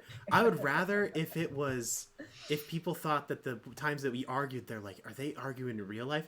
It's kind of weird when you're like, a love confession? Is this real? No. Yeah. Why would you? No, it's not there's real. been lots of comments like that too, where people are like, DJ and Lydia. This seems too real to be acting, and I'm like, Thank you, I thank That's a you, huge because compliment. it is acting. but But yeah, so we are actors. Our characters are actors, or well, our characters are characters. Our They're not characters actors. are I am actors. not in love We with are DJ. actors. I am in love Everybody is with actor. Gratz. Yeah, that is fair. Lydia or Renaya? Yes. Yeah, it's been a blast. Oh man, people love DJ. They do. I should actually When say DJ pulls the romance card, people love Prince Zuko. Is what it really. That's fair. Yeah. That's fair. You hear someone who vaguely sounds like Prince Zuko, and you're like, "Whew. Oh boy." I mean, Is it getting hot in here? I mean, to be fair, Prince Zuko, he's the first Absolute stud. Exact. Like we talk about people who are hot all the time. He's got the on this edge. show. He's got the looks. He's got the dark backstory. Yeah. The perfect You know. man, if you ask me. Exactly. And he's like 15. But old man Zuko and Korra, completely acceptable. What? So I'm just saying. That is the thing that I find so amusing about like Avatar is just like literally like at the end of the show, like Aang is like 13 years old. Yeah. And like Zuko is like 16. Yeah. And it's just like and like but it feels like they should be much older. What are you gonna do? It's anime. But that got us derailed from the friendship comment. Mm-hmm. With how our closeness outside. That's one of the things that I think is really cool, because especially like hearing that with like I think it's Freckled Ginger starting from the beginning too. A lot of people are starting from the beginning and working their way through, Yes. and I think that's another really cool thing that you get to see. Like with us, is you get to see us, like our friendships grow, and the thing I think is most evident with me is you guys can see me. We can see your messages, just so you know, Lydia. What? Message from Drew. Yeah, Drew's message popped up on screen. Oh, I apologize. I forgive But my you. Sliding that over there. I become a lot more trusting with like you guys. Oh yeah. I think is I think the biggest way, especially with DJ, especially as far as the Gratz side of things too. Mm-hmm. It's because at first I was really uncomfortable. Not uncomfortable in the yeah. I didn't want to do it, but uncomfortable in the like I've never done this before. I don't know how to approach this. I don't know what's expected of me. And that's just tough in general to like follow there. Like that is not like we talked on a previous one about like role playing romance in Dungeons and Dragons. That can be uncomfortable in a lot of ways if you like, especially if you haven't really done that a lot before. Yeah. Ooh, bork. Shout out to those dogs. Has there ever been any times, this is actually a really great question, where irritation or frustration happens in real life with each other because of what happens in the campaign? Yes and no. Yeah, yes and no. I think with the cast, I think most of the time it's more of the opposite, if anything, where it's like we'll just be having a really bad day, or someone will have said some random offhand thing that like really got our goat, and then we'll like enter it on Monday, and we're very good, in my opinion, of like keeping outside life outside of Dungeons and Dragons, but sometimes, especially towards the beginning when we're still trying to navigate how we're performing and things like that, and how to do streams and stuff like that. I think there's also a lot of nerves in the beginning where it's like we're all nervous, we're all not sure what to expect kind of deal. But I think that's also part of what's really cool about watching our streams, is because it's like you get to see like the actual process of it. It's not like we're all like Critical, we're not professional voice actors and who've done this for a living forever kind of thing. Like we are genuinely just a group of friends playing D&D and wanting to share it and make it like a show kind of deal. So Yeah. You know, that not entirely related, but speaking of like going back to like the past episodes, I remember like episode 1, like we're doing our thing, we're getting started, we're playing, we're having a good time, and like somebody comments in chat like, you know, it'd be kind of nice if we had some like name boxes, and I'm just like You like start editing wildly. and then just frantically, and then like 10 minutes later just some name boxes appear, and it's literally just like none of us ever thought about that, because like Yeah. Absolutely. we don't know what we're doing. Well, and because the thing is also when we were starting, like, because we started in like prime quarantine, Oh yeah. which is when like everybody was just starting to actually stream D&D campaigns. Like, there's so many now, and a lot of them started through quarantine. And so like we didn't know we didn't know how to do most of these things, and there wasn't like a lot to reference that weren't like super big professional shows kind of deal. So Yeah.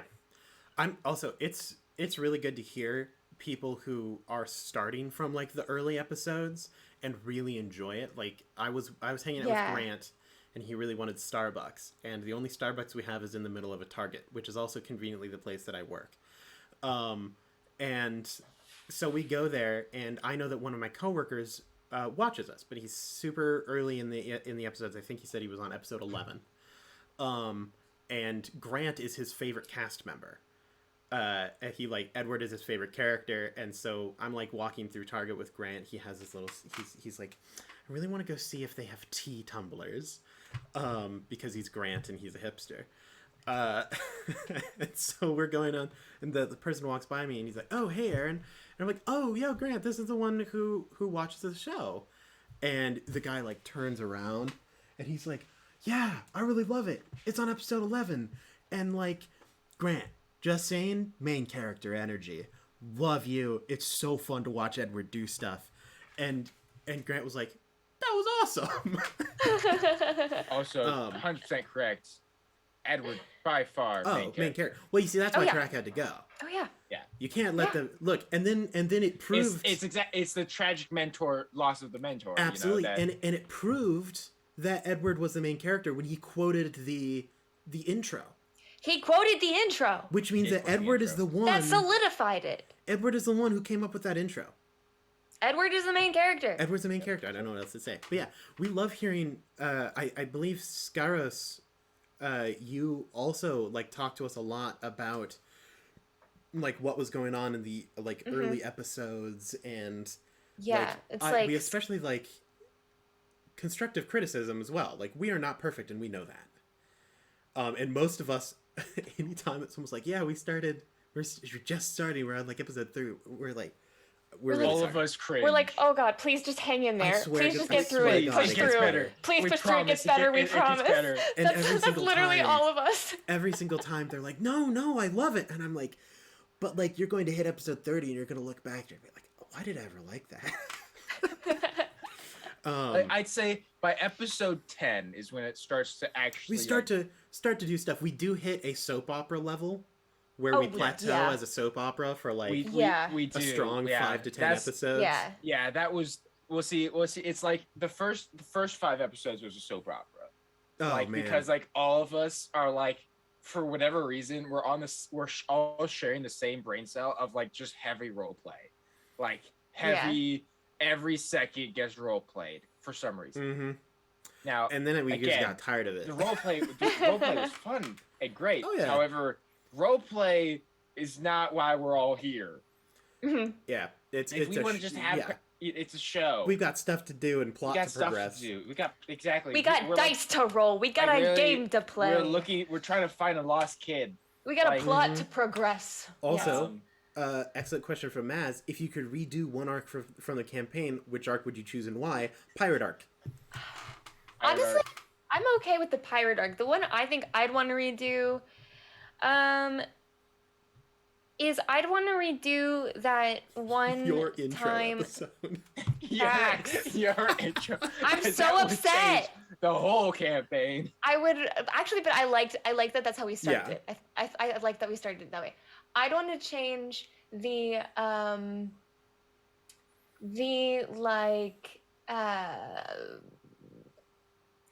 the arc where it's in between. I'm trying to figure out like what the timeline of it in is. Morentia? It's when we're getting ready to fight Prozius. The like in Catan kind of deal. Well, so because that's technically that's a part of Arc 1 still. Yeah, I don't keep track of what the arcs are. I just remember like this is an event, this is an event. I'd want to redo that kind of time area. That's the one I'd want to do. Us being in Catan. Is it before Melora and Catherine get kidnapped? It would be the one after when we had just gotten them back. Gotcha. That's fair. That one I'd want to redo. That was like 5 episodes. Also, I joke about the pirate arc a lot of the time.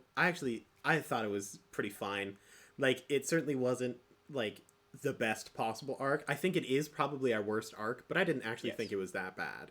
No, the pirate arc again. But that's exactly why we want to redo it. It's because like the first and the third arcs were really really good. Like the first arc, I would argue, was a solid start for us. I think. Mm-hmm. And then obviously the third arc.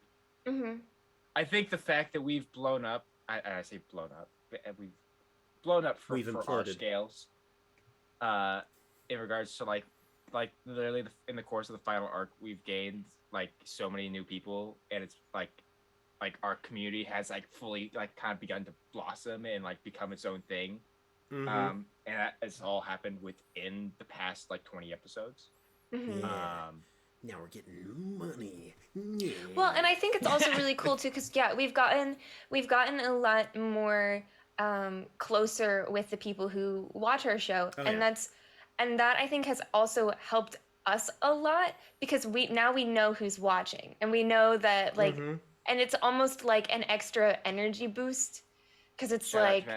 Yeah, we're waiting for like Maz to just stand Drew and Cather's traps, and not to mention we also get to watch as it isn't entirely like it isn't us who is pushing the interactions forward either, because the like you viewers interact with each other and like get to know each other as well, instead of just Sky and Raiden are gonna get married. 100%. I'm calling it now. That is the strongest ship that we have. Yes. What is it?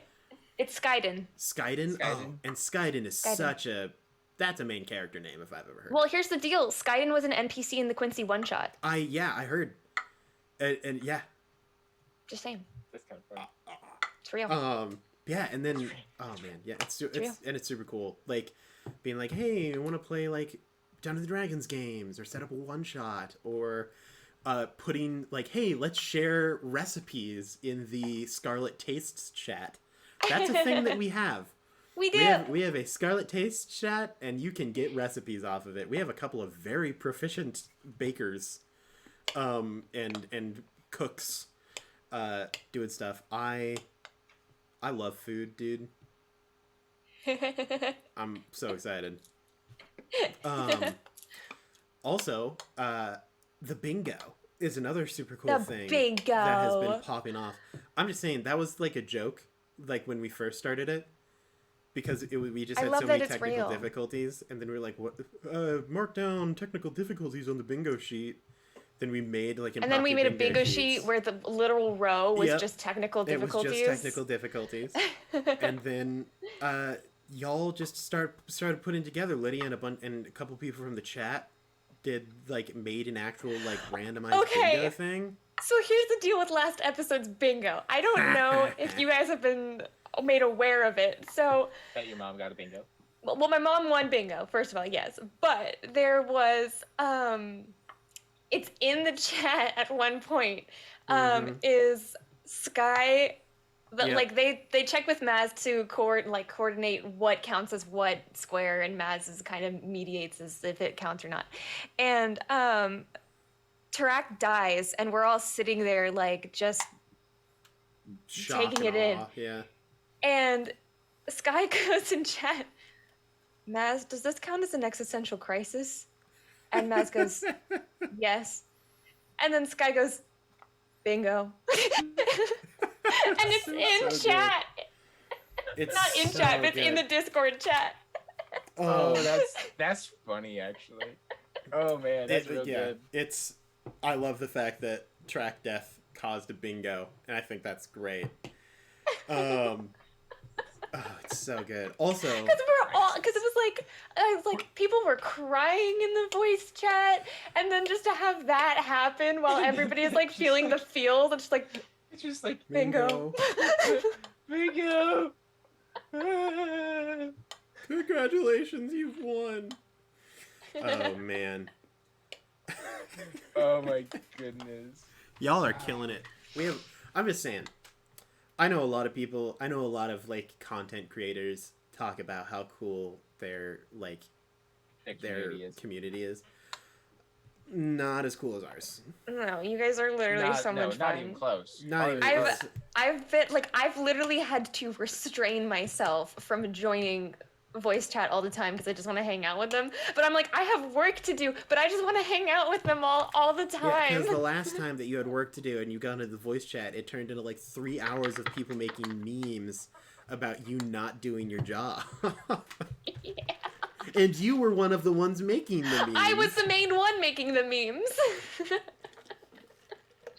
I love our Discord. Oh my goodness. Man. I had some quality memes come out of that though. Yeah, dog, the memes were popping. I find like traditional meme formats so funny. And some of y'all, I like Raiden. I think had some of my favorites as well. Raiden is meme king. Master. He is Lord Almighty. Like it's so true. I don't get how he does it so easily. It's absurd. It's like where do you even get these formats from? Like how do you even do that? I don't even like I'm not a technological person. I don't know how you do that. It's absurd to me. Yeah.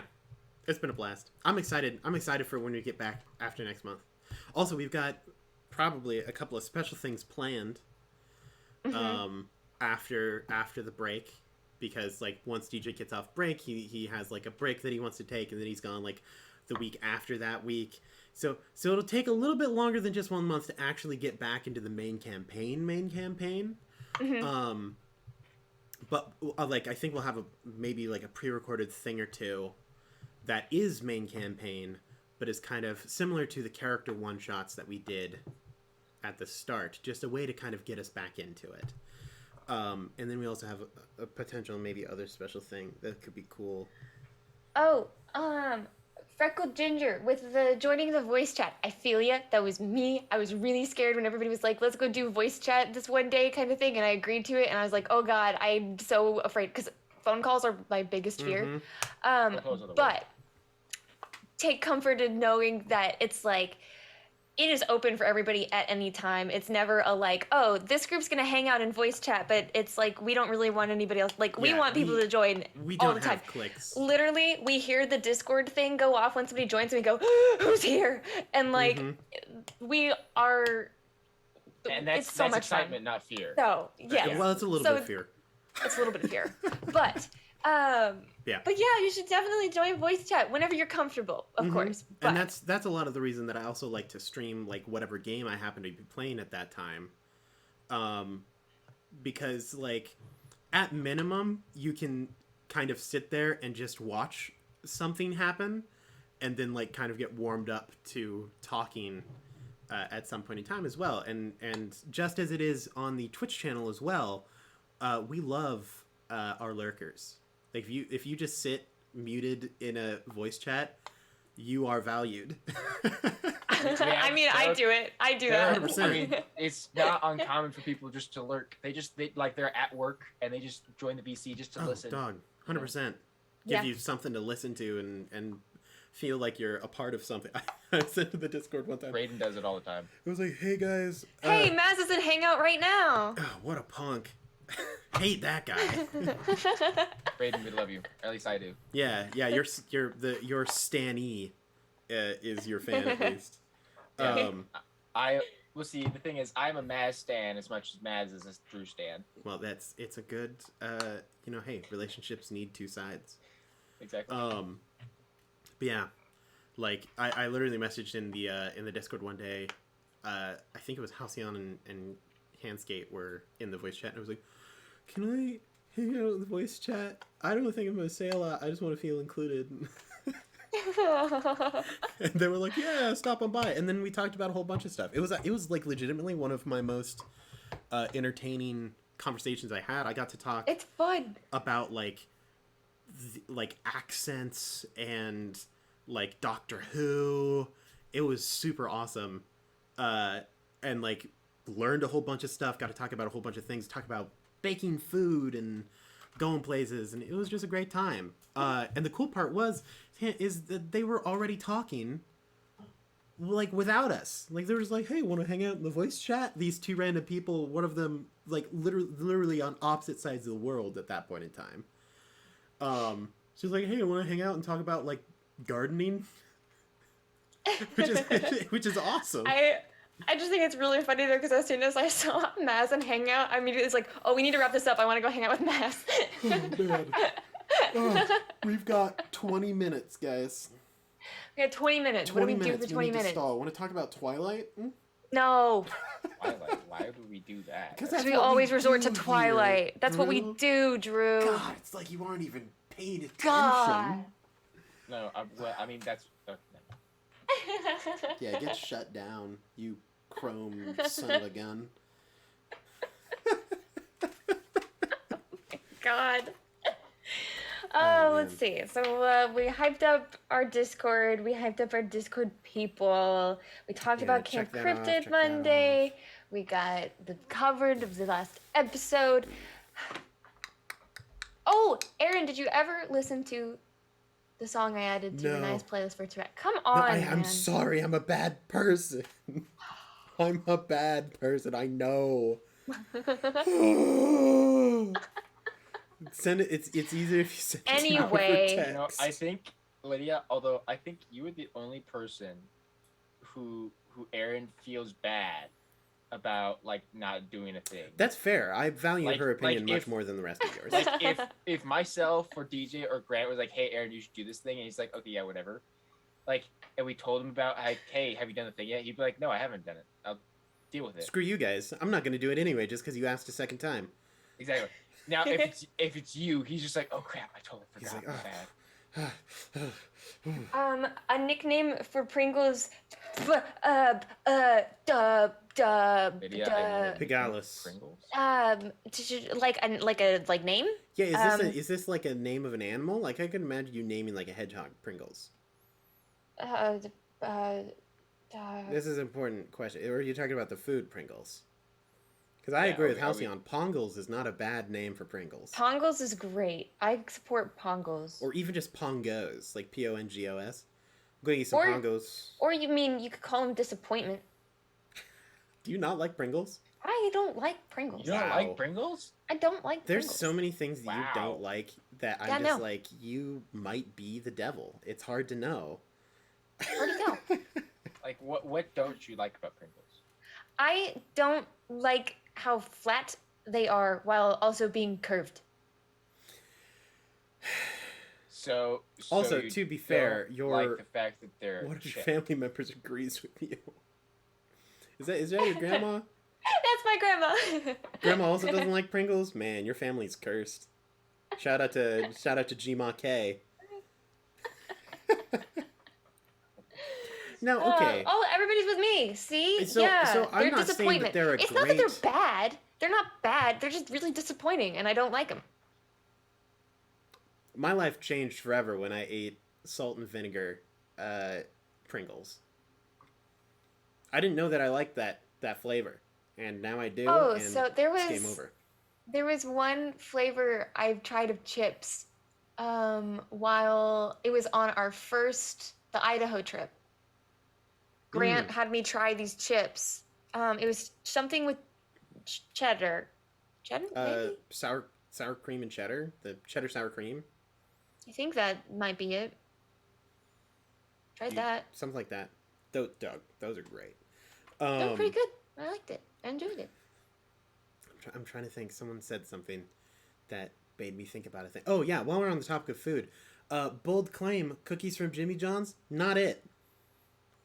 Not all that. They're not good. I don't eat Jimmy John's that much. I don't either. This is like the second. Well, actually, I've eaten at Jimmy John's 4 times in my life. This is the fourth. Sandwiches are fine.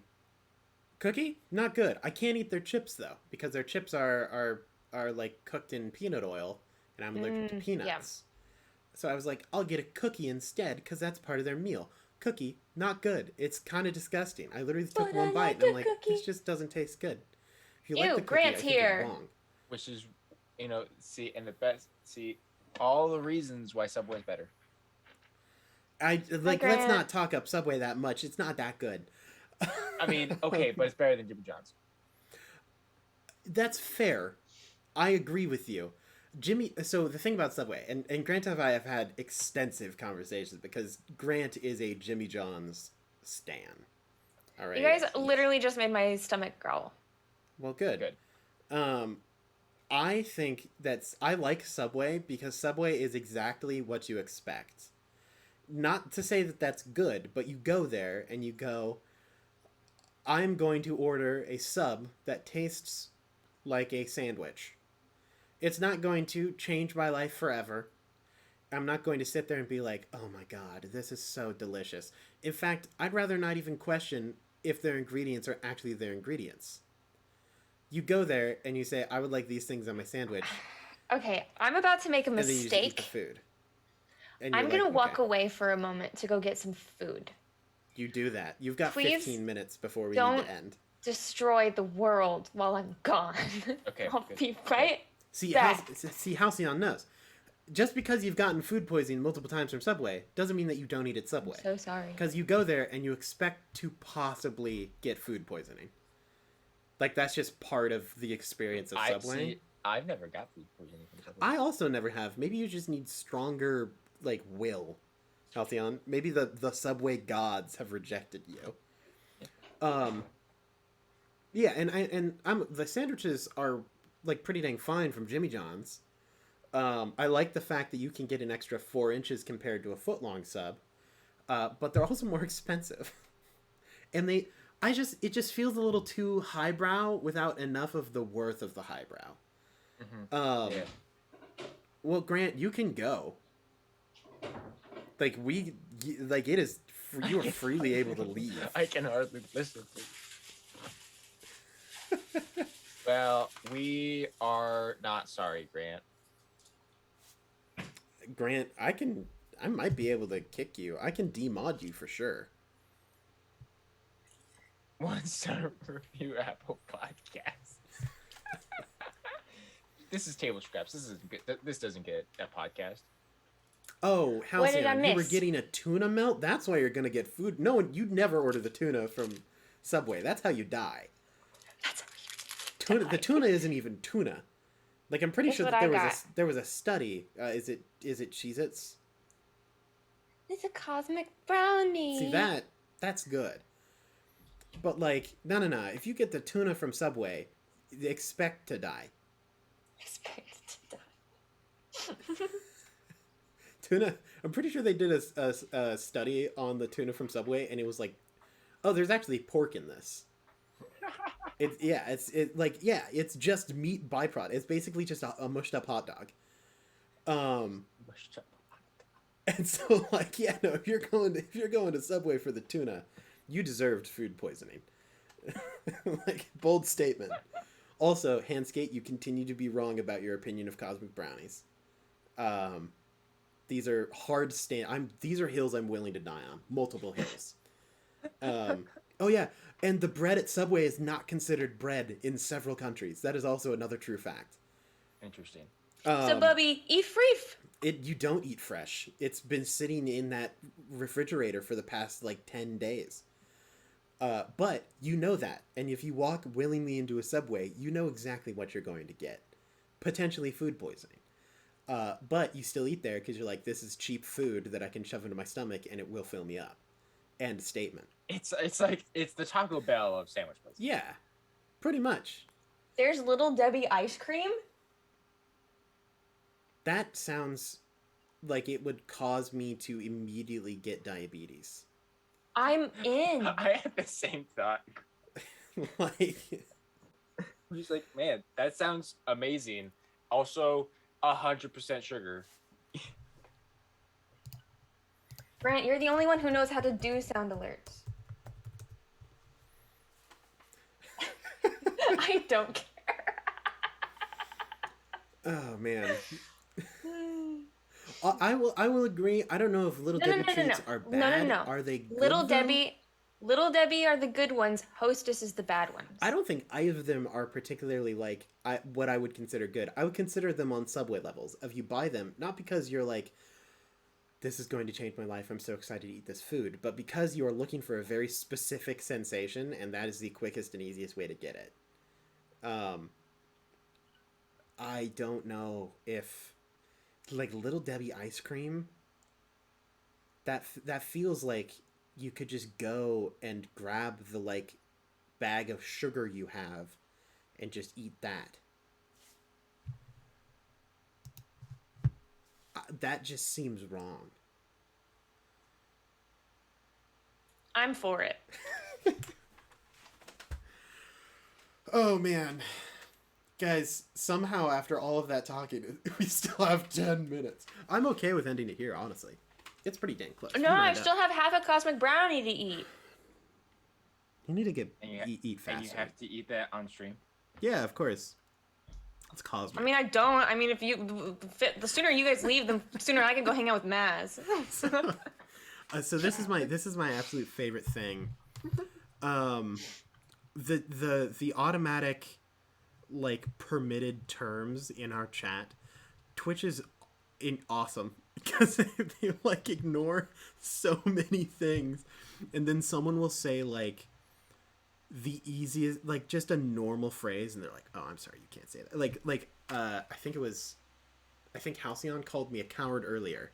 They're like, I don't know, is this an okay thing? Should you allow this? And I'm like, is calling someone a coward so bad? A little bit later, someone says the word prick. Not stopped at all. At all. And then Freckled Ginger says, I requested the oatmeal cream pie flavor. And cream pie was marked as like, I don't know about that one. Obviously for understandable reasons. But like, why is that the one that you grab, but not the word prick? What? It makes no sense to me how this thing works. It's great. Thanks, Deforestation. To answer your question. Oh, yes. Renaya is canonically a horrible cook and baker. I'd say she probably tries to learn how to make like a birthday cake at some point for somebody. Probably herself or Gratz. That's likely the two that she's gonna hang out with the most, because you losers, well, Track's dead, and Track the best cook. The other two are gonna go off and do stuff. Canonically speaking, I imagine cooks go Track, Cather, Renaya, Edward. Somehow. Oh no, Edward's gonna be better than Renaya. I don't know, dude. No. I think it's almost funnier that Renaya is so bad at cooking, and yet somehow Edward is still worse. Well, because Edward, I guarantee you, has never cooked or baked anything before. Grant, versus Renaya, who has at least attempted. Yeah, Grant, I don't know if I can allow this, simply because I legitimately have to like drive to Omaha at a very specific time today, and so I can't go longer than 8 more minutes. So I might just say, if we have, how's your cosmic brownie doing, Lydia? How many bites can you take out of a cosmic brownie? That's the last one. You're like the person who takes 4 bites out of a Dorito. Sorry, a cosmic brownie for me is like maybe like 15 seconds. It's like 3 bites. Grant, what if I just said no?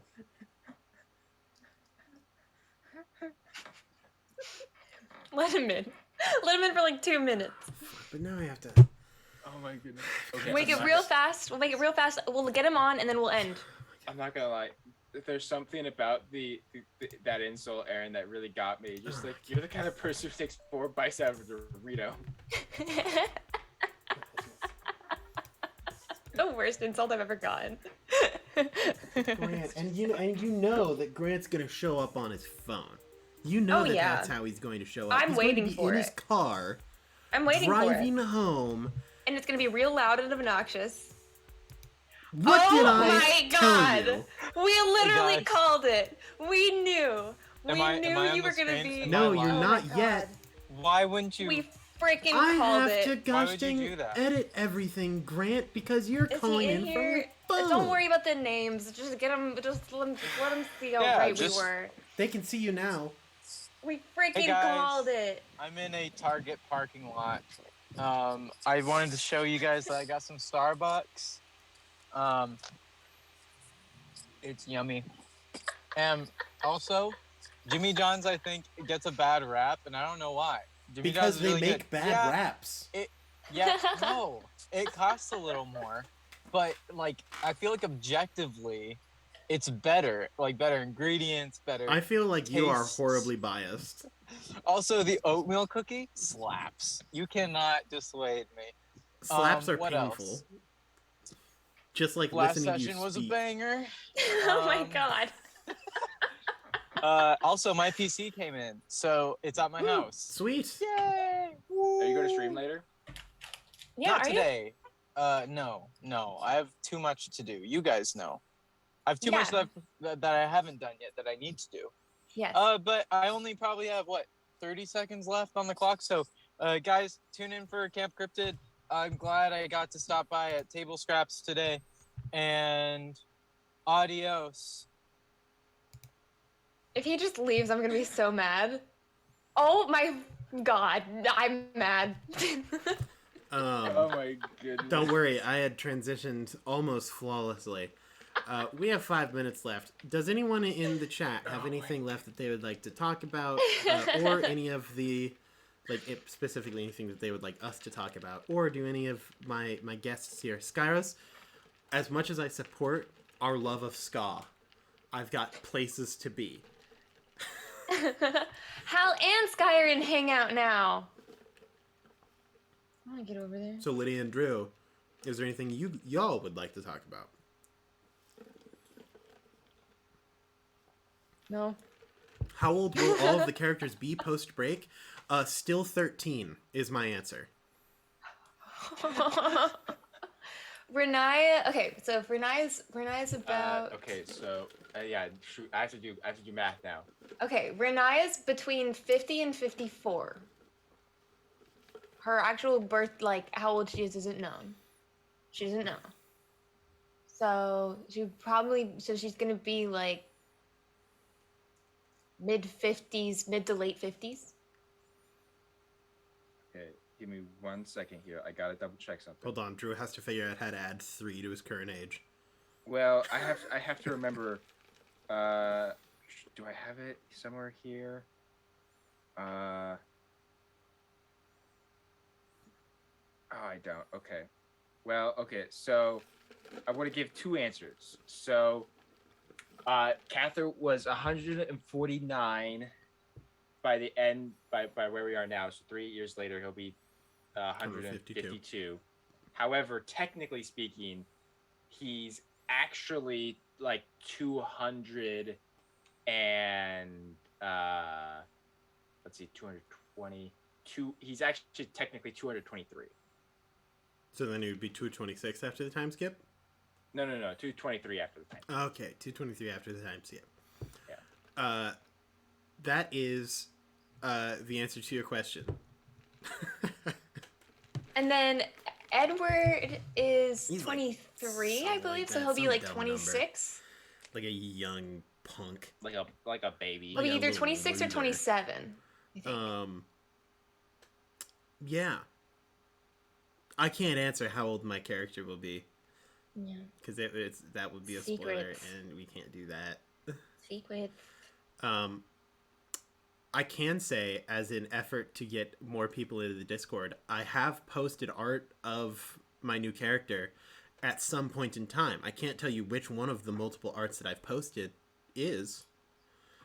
But, if you go all the way through, you will eventually see the character.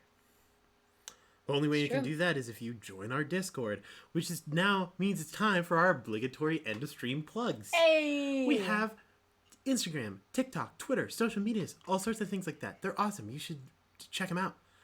We post things and they're super cool. We have a YouTube if you want to watch our stuff, and we also have a podcast if you want to listen to it and you don't have time for the screen in front of your face kind of deal. So you can watch the stream if you want to catch up and you don't want to go through 70 episodes of time. Start at either episode 50 or episode 62. Those are kind of good recap things that'll get you closer into being, but you will have a month to catch up because we'll be going on hiatus while we stream Camp Cryptids in June. Also, my birthday is June 2nd. Other than that, we have a website where you can buy merchandise like this hat or other things like shirts and stickers and stuff like that. Lydia also has a store where you can buy merch, like stuff for Camp Cryptids that is previewing this month. You can buy a shirt that looks like this or other colors. There's a crop top version.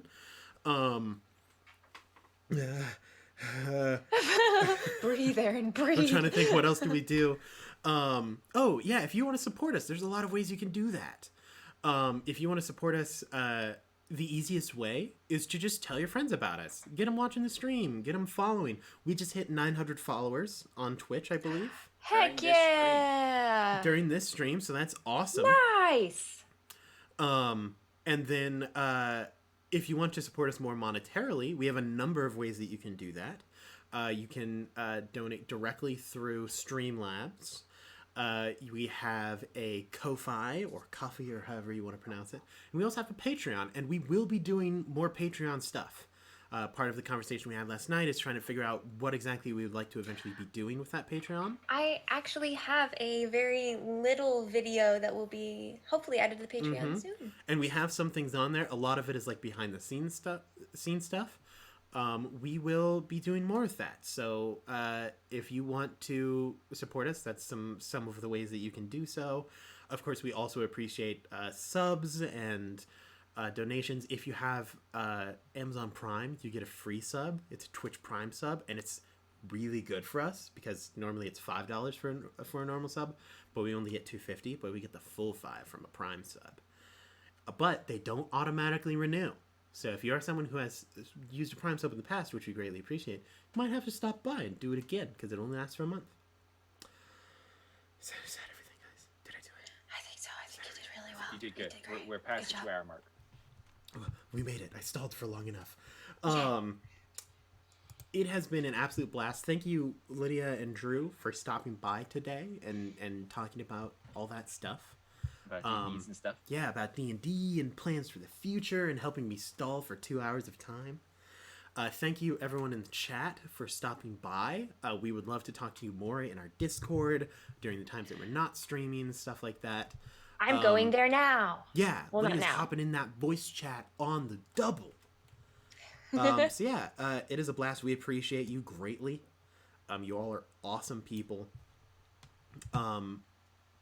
Please, we hope to see more of you, and thanks for watching our show and stuff like that.